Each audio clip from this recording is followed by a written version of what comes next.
ابو سہیل اپنے والد سے وہ حضرت ابو ہریرہ رضی اللہ تعالیٰ عنہ سے روایت کرتے ہیں کہ انہوں نے بیان کیا کہ نبی صلی اللہ علیہ وآلہ وسلم نے فرمایا کہ جب رمضان کا مہینہ آتا ہے تو جنت کے دروازے کھل جاتے ہیں۔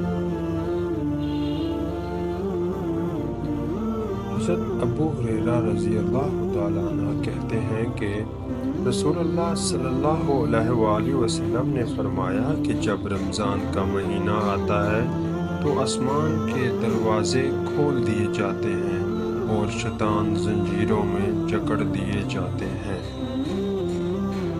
ابن عمر رضی اللہ تعالیٰ عنہ سے روایت کرتے ہیں کہ میں نے رسول اللہ صلی اللہ علیہ وآلہ وسلم کو فرماتے ہوئے سنا کہ جب تم رمضان کا چاند دیکھو تو روزے رکھو اور جب شوال کا چاند دیکھو تو افطار کرو۔